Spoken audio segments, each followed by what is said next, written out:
جمعية الدعوة والإرشاد وتوعية الجاليات بمحافظة بدر. الحمد لله رب العالمين والصلاة والسلام على أشرف الأنبياء والمرسلين نبينا وحبيبنا محمد وعلى آلہ وصحبہ اجمعین اما بعد۔ محترم سامعین کرام، حضرت انس بن مالک رضی اللہ تعالیٰ عنہ کی حدیث ہے، مفہوم یہ ہے کہ جس قدر آزمائش بڑی ہوتی ہے اسی قدر اس کا رزلٹ، اس کا انجام اور اس کا انعام بھی بڑا ہوتا ہے۔ اور اللہ تعالیٰ جب کسی سے محبت کرتے ہیں تو پھر اللہ تعالیٰ اس کو آزمائش کے ذریعے آزماتے ہیں۔ تو جو اس آزمائش کے اندر اللہ سے راضی ہو گیا، اللہ اس کے ساتھ راضی ہو جاتے ہیں، اور جو اس آزمائش کے اندر اللہ کے اوپر ناراض ہو گیا، اللہ کے اوپر گلے اور شکوے کیے، تو اللہ بھی اس کے ساتھ ناراض ہو جاتے ہیں۔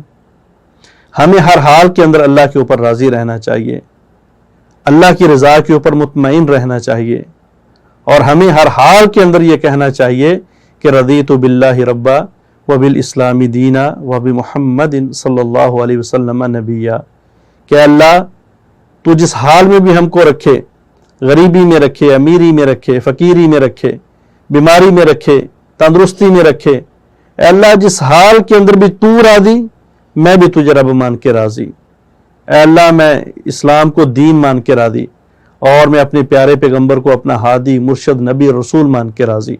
جب ہم یہ ذکر پڑھیں گے، اللہ کے اوپر ہر حال کے اندر راضی ہوں گے، تو یقیناً اللہ بھی ہمارے اوپر راضی ہو کے ہمیں دنیا کے اندر بھی راضی کرے گا، خوش کرے گا، اور آخرت کے اندر بھی خوش کرے گا۔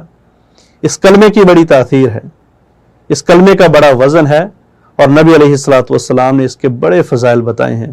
رضیت باللہ ربا وبالاسلام دینا وبمحمد صلی اللہ علیہ وسلم نبیا۔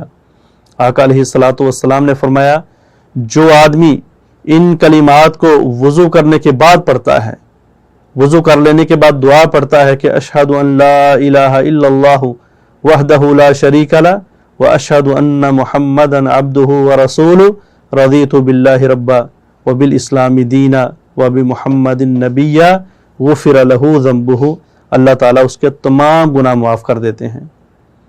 نبی علیہ الصلوۃ والسلام نے فرمایا، جس شخص نے ان کلمات کو پڑھا اور اس کے تقاضوں کو پورا کیا کہ رضی باللہ ربا وبالاسلام دینا وبمحمد صلی اللہ علیہ وسلم نبیا ورسولا، تو فرمایا کہ اس کے لیے جنت واجب ہو جاتی ہے۔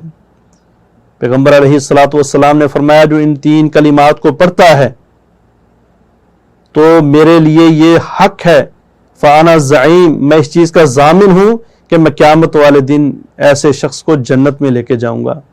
آقا علیہ الصلوۃ والسلام نے فرمایا، جو ان کلمات کو 3 مرتبہ پڑھتا ہے، 3 مرتبہ صبح پڑھتا ہے، 3 مرتبہ شام پڑھتا ہے، فرمایا اللہ کے اوپر یہ فرض ہو جاتا ہے، اللہ کا یہ حق ہو جاتا ہے کہ اللہ ایسے شخص کو ضرور بضرور راضی کرے۔ اللہ راضی کر دے، اللہ راضی ہو جائے، کسی چیز کی تمنا، کسی چیز کی طلب، کسی چیز کی حاجت اور ضرورت باقی نہیں رہ جاتی۔ اللہ ہم سے راضی ہو جائے۔ اللہ عمل کی توفیق عطا فرمائے۔